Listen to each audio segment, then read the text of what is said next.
ഇന്ന് രാജ്യത്തതാ തലാഖുകൾ വർദ്ധിച്ചുകൊണ്ടിരിക്കുകയാണ്. അടുത്തടുത്ത് നടക്കുന്ന വിവാഹങ്ങളിലൊക്കെ, ന്യൂജനുകളിൽ നടക്കുന്ന വിവാഹങ്ങളിലൊക്കെ എത്ര പെട്ടെന്നാണ് തലാഖുകൾ നടക്കുന്നത്. എന്തേ കാരണം? ദീൻ അവിടെ പരിഗണിക്കുന്നില്ല. എല്ലാവർക്കും വേണ്ടൊരു നല്ല ചൊറുക്കുള്ള പെണ്ണാണ്. സൗന്ദര്യം നോക്കിക്കോളൂ, ഇസ്ലാം പറഞ്ഞിട്ടില്ല നീ വിരൂപിയെ കെട്ടണമെന്ന്.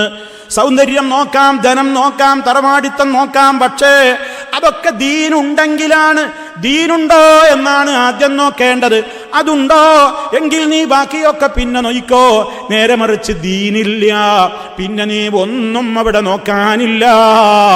ശിർക്ക് ചെയ്യുന്ന പെണ്ണിന് പുതിയാപ്പളയായി തൗഹീദുള്ള ഭർത്താവ് പറ്റൂല.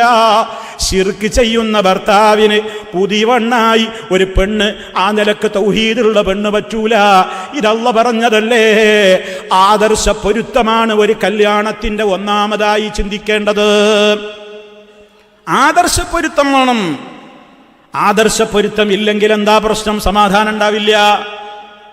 ഭർത്താവിന് പ്രശ്നം വരുമ്പോഴൊക്കെ അതാ വിളിച്ചു പ്രാർത്ഥിക്കേണ്ട മറ്റുള്ളവരെയാണ് വിളിച്ചു തേടുന്നത്. അയാളുടെ കൈത്തണ്ട മുഴുവനും ഏലസാണ്, നെറുക്കുകളാണ്, ഉറുക്കുകളാണ്. അയാൾ അനങ്ങിയാൽ ഓരോ കേന്ദ്രങ്ങളിലേക്കാണ് പോകുന്നത്. അയാൾ ഹോമ ചികിത്സ വീട്ടിൽ ചെയ്യുന്നുണ്ട്, മുട്ടറുക്കുന്നുണ്ട്, തട്ടറുക്കുന്നുണ്ട്, തകിട് വീട്ടിൽ കുഴിച്ചിടുന്നുണ്ട്, അടുപ്പിൽ കോഴിമുട്ട മന്ത്രിച്ചൂതി കുഴിച്ചിടുന്നുണ്ട്. അതുപോലെ തന്നെ വെള്ളരിക്കയിലും കരിക്കിലുമൊക്കെ കള്ളികളും വരകളുമൊക്കെ കുറിച്ചുകൊണ്ട് സിഹിറിന്റെ പണി ചെയ്യുന്നുണ്ട്.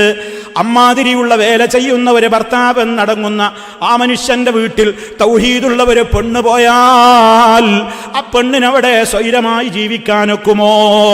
മറിച്ചും അങ്ങനെ തന്നെയാണ്. ഒരു പെണ്ണ് ഇത്തരക്കാരിയാണ്. അവൾക്കുണ്ടാകുന്ന കുഞ്ഞുങ്ങളെപ്പോലും അവൾ നശിപ്പിക്കും, അവൾ കുഴപ്പത്തിലാക്കും. അസുഖമുണ്ടായാൽ അവൾ റബ്ബിനോടല്ല തേടുന്നത്, അവൾ റബ്ബല്ലാത്തവരോടാണ് വിളിച്ചു തേടുന്നത്. അതുപോലെ തന്നെ ഏലസും ഐക്കല്ലും മുറുക്കുമാണ് അവളുടെയും ചിന്ത. എത്രത്തോളം ഒരു വീട്ടിൽ അവൾക്ക് വലിയ പേടിയാണ്. കാരണം കന്നിമൂല നോക്കാതെ ആ വീടെടുത്തിട്ടുള്ളത്. ബാത്റൂം ശരിയല്ലാന്ന് അന്നേ ഞാൻ നിങ്ങളോട് പറഞ്ഞതല്ലേന്ന്. പെണ്ണും പുതിയാപ്പളയും എന്നും തർക്കമാണ്. കാരണം ഈ പെണ്ണ് കന്നിമൂലയിൽ വിശ്വസിക്കുന്ന പെണ്ണാണ്, വാസ്തുവിൽ വിശ്വസിക്കുന്ന പെണ്ണാണ്, സൂത്രധാരയിൽ വിശ്വസിക്കുന്ന പെണ്ണാണ്, ശൈത്താന്റെ പോക്ക് വരവുണ്ട് എന്ന് വിശ്വസിക്കുന്ന പെണ്ണാണ്, അടുപ്പ് അങ്ങോട്ടാകാൻ പാടില്ല എന്ന് വിശ്വസിക്കുന്ന പെണ്ണാണ്. ബാത്റൂം ഇവിടെ ഉണ്ടായിക്കൂടാ, അവിടെ വാസ്തുദേവൻ കിടക്കുന്ന സ്ഥലമാണെന്ന് വിശ്വസിക്കുന്ന പെണ്ണാണെങ്കിൽ ആ വീട്ടിൽ പിന്നെ സമാധാനമുണ്ടാകുമോ? ഇനി പെണ്ണങ്ങനെയൊക്കെ ഓക്കെയാണ്. പക്ഷേ ഭർത്താവ് അനങ്ങിയാൽ ഒരു തങ്ങൾ വന്നിട്ട് വടി കൊണ്ട് 2 തട്ട് തട്ടുമ്പോഴേക്ക് ലക്ഷക്കണക്കിന് രൂപ കൊടുത്തിട്ടുണ്ടായ ടോയ്ലറ്റിലെ സംവിധാനങ്ങൾ തച്ച് തകർക്കുന്ന ഒരു ആളാണ് ഈ പുതിയാപ്പളയെങ്കിൽ ആ പെണ്ണിന് അയാളുടെ കൂടെ എത്ര കാലം സമാധാനത്തോടെ ജീവിക്കാൻ പറ്റും? അതുകൊണ്ടാ പറയുന്നത് തൗഹീദ് വെളിച്ചമാണ്, ശിർക്ക് ഇരുട്ടാണ്. രണ്ടും കൂടെ ഒരിടത്ത് യോജിച്ചു പോകൂല, ഏതെങ്കിലും ഒന്നേ നടക്കുകയുള്ളൂ.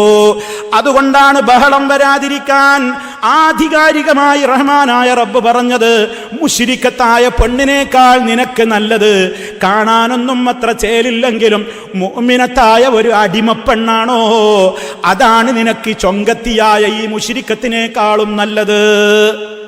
തിരിച്ചും അല്ലാഹു പറഞ്ഞത് അതുകൊണ്ടാ പറയുന്നത് ആദർശ പൊരുത്തം നോക്കണം. ഇന്ന് അത് നോക്കുന്നില്ല. ഇന്നിപ്പോൾ എന്താ നോക്കുന്നത്? കുറച്ചൊക്കെ കഞ്ചാവടിക്കോ, കുഴപ്പമൊന്നുമില്ല. കുറച്ചൊക്കെ ഒന്ന് അടിക്കാതെ പാണാവോ എന്നാണ്. പിന്നെന്താണ്? കുടിക്കുക, അഡിക്റ്റൊന്നുമല്ല, മൂപ്പര് ഇടക്കൊന്ന് കുടിക്കുന്നുള്ളൂ, കുഴപ്പമൊന്നുമില്ല. പിന്നെന്താ ആകെ പ്ലസ് എന്താ? നല്ല പണക്കാരനാ, നല്ല പൈസക്കാരനാ, നല്ല തറവാട്ടുകാരനാ. ഇതും നോക്കിയിട്ട് പ്രവാസികളെ ഈ ഫാമിലി കോൺഫറൻസിൽ നിന്ന് പിരിഞ്ഞു പോകുമ്പോ നിങ്ങൾ ചിന്തിക്കണം, നിങ്ങൾക്ക് മക്കളില്ലേ, നിങ്ങൾക്ക് ആൺമക്കളില്ലേ, നിങ്ങൾക്ക് വളർന്നു വരുന്ന പെൺമക്കളില്ലേ? ദീനില്ലാത്ത ഒരുത്തന്നെ എൻ്റെ മോളെ ഞാൻ കൊടുക്കൂല, ദീനുള്ള ഒരു പെണ്ണിനെ അല്ലാതെ എൻ്റെ മോന് വധുവായി കൊണ്ട് ഞാൻ തെരഞ്ഞെടുക്കൂല എന്ന് നിങ്ങൾക്ക് പ്രതിജ്ഞ എടുത്തുകൊണ്ട് ഈ ഖത്തറിലെ ഫാമിലി കോൺഫറൻസിൽ നിന്ന് പിരിഞ്ഞു പോകാൻ സാധിക്കുമോ? അതിനാണ് ഈ കോൺഫറൻസ് സംഘടിപ്പിക്കുന്നത്.